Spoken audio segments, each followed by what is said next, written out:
How can we better prepare ourselves to handle adversity? The answer is surprisingly simple. Hardship invokes in the human mind a maelstrom of negative emotions. But rather than fighting them, perhaps we need simply understand them and recognize when we feel them. Haven't got a clicker.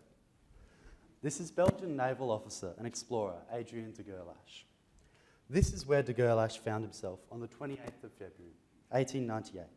He was commanding the Belgian Antarctic expedition, and having crossed the Antarctic Circle 13 days prior, his ship, the Belgica, entered the Bellingshausen Sea. De Gerlache made this decision entirely aware that he would likely be forced to spend the winter trapped in a frozen ocean as the Bellingshausen pack ice hemmed his ship in tighter and tighter. What de Gerlache didn't know was that his ship was infested with rats, his crew were almost all on the brink of either mutiny or insanity, and that the ship's food stores provided the sailors with a perfect diet for contracting scurvy. But I'm not here to talk about the Belgian Antarctic expedition, an excellent story of defying adversity, though it may be. My message is far more mundane, but hopefully also more applicable. You see, de Gerlache's expedition wasn't a borderline disaster because the ice was too thick, the storms too fierce, or the Antarctic currents too fickle. De Gerlache had become so focused on the external mission that he had come to neglect what was going on within his ship.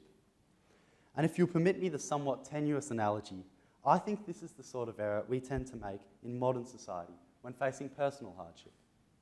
Oftentimes, it is far easier and more fruitful to come to understand and process our emotional response to a situation than it is to prevent or avoid challenging circumstances. To sail through a storm, it is better to know and control your ship keenly than to seek not to hit big waves. Tropes of facing adversity well have throughout human history been aligned with bottling things up and putting on a brave face. Looking as far back as ancient Rome, Catiline is supposed to have said to his troops before his attempted coup that in battle the danger is always greatest for those who fear the most.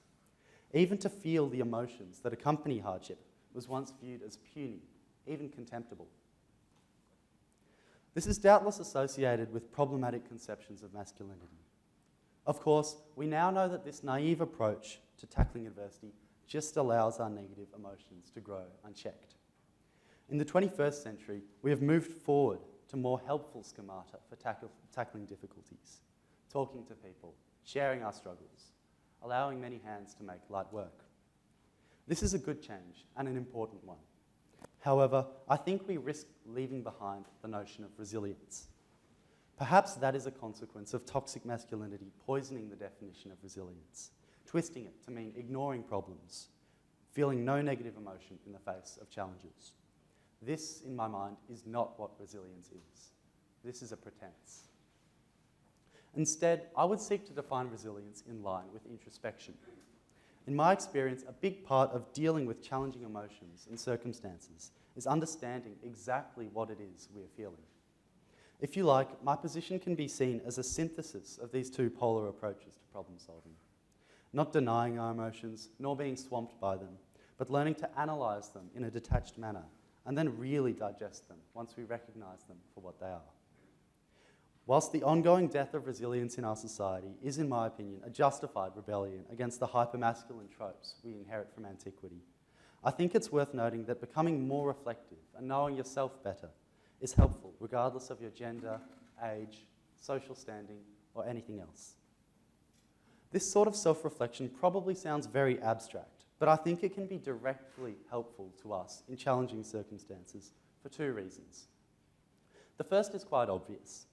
If we know and understand the emotions we are feeling and what is causing them, we can far more easily work through them and use them to productive ends. The rock climber who can associate her anxiousness with an evolutionary response to extreme heights, for example, is more likely to get her nerves under control than one who panics blindly without knowing the cause of her stress. The second application of introspection is less direct, but is where, in my view, this becomes an integral part of a life well lived. Practicing self-reflection over a long period of time allows you to know yourself on a much deeper level, what drives you, what matters to you, and what you can't stand. In short, it develops your sense of identity, And once you come to really know yourself as the multifaceted and complex being which you are, you're able not only to trust yourself and your instincts more in testing circumstances, but also to understand that you are a far deeper person than any one hobby, career, or relationship in your life. And that even when one of these things suffers, as they are bound to do throughout our lives, you still have your sense of self to fall back on. Roman emperor and philosopher Marcus Aurelius said it best: "The soul becomes dyed with the colour of its thoughts." Does this then mean that we are to handle hardship alone, that we don't need others to help us process adversity? Not at all. And I want to be very clear here that in my view, the practice of introspection, individual as it may be, is most fruitfully realised with support from others. Here's an anecdote from my own life to illustrate this. Earlier this year, one of my good friends died suddenly. Thanks to living in an era with more positive mental health messaging, I allowed myself to be sad, angry, to let the tears flow. I embraced my grief when it was red and raw, and started to process things. But the other facet of my grief that I hadn't seen coming was periods of emotional numbness when I didn't feel much at all beyond being empty and drained. At the time, I described this feeling, or lack thereof, as accompanied by an underlying dread. For me, this was the hardest part of coping with my friend's death. It was only upon sharing this with my dad that at his suggestion, I realised this feeling of dread was in fact a sense of guilt for those periods when I wasn't actively feeling distraught. Realising this, of course, didn't solve my problems, but it gave me the clarity I needed to fully accept and begin to work through my emotions.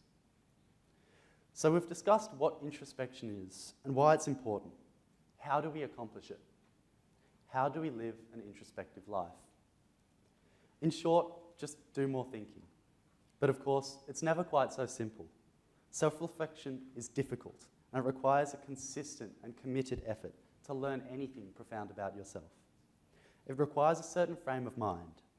What that frame of mind will be and how you can get there will depend heavily on you as an individual.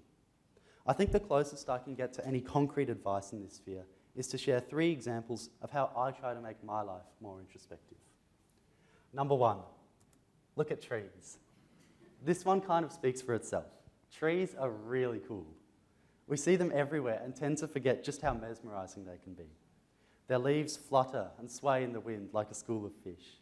Their branches spread like fractals, and they invite us to imagine the vast network of roots hidden in the subterranean world that take up as much space as the tree above ground. Slowing down and really taking the time to look at things unfocuses our mind just enough to put us in a really good mood for introspection. This is reflected in the Japanese practice of Shinrin-yoku, or forest bathing, which involves immersing oneself with all 5 senses of nature as a form of meditation.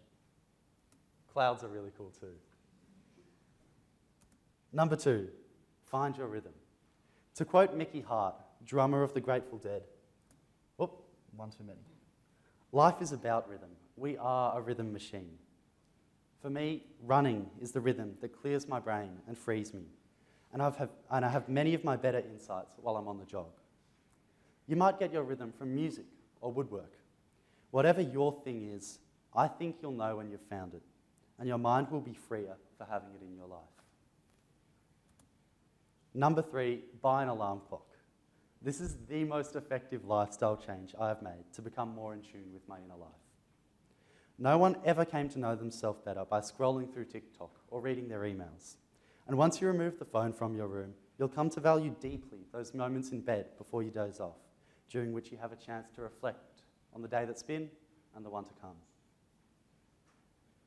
We can extend this advice to apply to our lives more generally.